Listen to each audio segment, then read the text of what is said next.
রেশমি। বিয়েটা আমার পারিবারিকভাবে হলো। বিয়ের পর শ্বশুরবাড়ি থেকে তাদের এটা ওটা চাওয়ার পরিমাণ বাড়তে লাগলো। কখনো বলে, বৌমা দেখেছো কি গরম পড়েছে, এই গরমে যদি একটা ফ্রিজ না থাকে তাহলে কি হয়, দেখলেই তো আমাদের ফ্রিজটা নষ্ট হয়ে গেছে 2 মাস ধরে, তুমি তোমার বাবাকে ফোন করে বলো না ফ্রিজ কেনার জন্য টাকা পাঠাতে।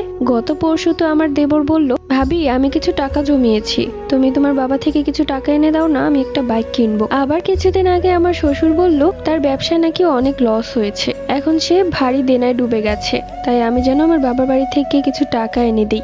এসব না হয় মানলাম, কিন্তু নিজের স্বামী সেও যে এসব চাইবে না তার কোনো গ্যারান্টি আছে? কেননা তাদের রক্তই তো এর ভেতর বহন করছে। আমার স্বামী রীতিমতো মুখ খারাপ করে গালিগালাজ করে বলল, আমার 2 লাখ টাকা লাগবেই লাগবে। তোর বাবা কোথা থেকে আনবে আমি জানি না, চুরি করে আনতে পারলে চুরি করেই আনতে বল, কিন্তু আমার 2 লাখ টাকা লাগবেই। আমি আমার বন্ধুর সাথে পার্টনারশিপে ব্যবসা করব। মাঝে মাঝে অবাক লাগে তাদের কর্মকীর্তি এবং কথাবার্তা শুনে, অথচ আমি আমার বাবাকে কোনো কিছুই বলিনি। আস্তে আস্তে জিনিসপত্র চাওয়ার সাথে সাথে আমার উপর অত্যাচারও বাড়লো। আমার শ্বশুর বাড়ি থেকে আমার বাবা বাড়ির অবস্থা আল্লাহর রহমতে অনেক ভালো। আমাদের নিজেদের 5 তলা বাড়ি। আমি আমার বাবার একমাত্র মেয়ে। আমার ছোট একটা বোন ছিল, কিন্তু ও ছোটবেলায় নিউমোনিয়া হয়ে মারা গেছে। এরপর থেকে আমি আমার বাবা মায়ের একমাত্র আদরের মেয়ে হয়ে উঠলাম। যখন যা চাইতাম তখন তাই দিত তারা। বিয়েটা আমাদের এক প্রতিবেশী এনে দিয়েছিল। আমার অবশ্য বিয়ে করার কোনো ইচ্ছে ছিল না। আগে পড়ালেখা কমপ্লিট করব, নিজের পায়ে দাঁড়াবো, একটা চাকরি করব, তারপর বিয়ের কথা ভাবা যাবে। সে আত্মীয় আবার আমার বাবা মায়ের সাথে অনেক ভালো সম্পর্ক।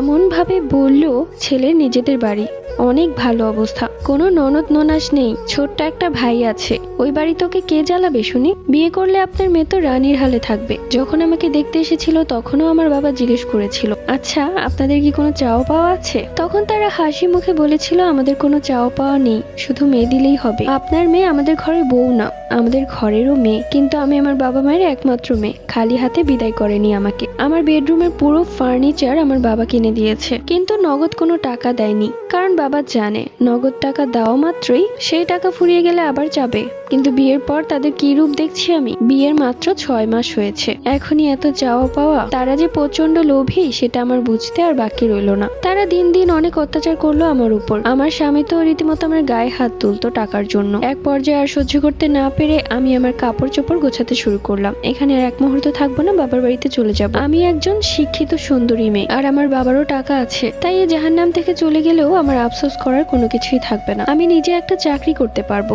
যখন কাপড় গোছাচ্ছিলাম তখনই আমার শাশুড়ি আমার স্বামীর কানে ফিসফিস করে বলল, বাবু ওকে যেতে দিস না, সর্বনাশ হয়ে যাবে। আরে এ তো হচ্ছে সোনার ডিম পাড়া হাঁস, একবার যদি ওর বাসায় গিয়ে বলে আমাদের কথা, তাহলে পরবর্তীতে কিছু তো পাবোই না, উল্টো জেলে বসে থাকতে হবে। এরপর আমার স্বামী আমাকে মানাতে আসলে আমি আর শুনলাম না।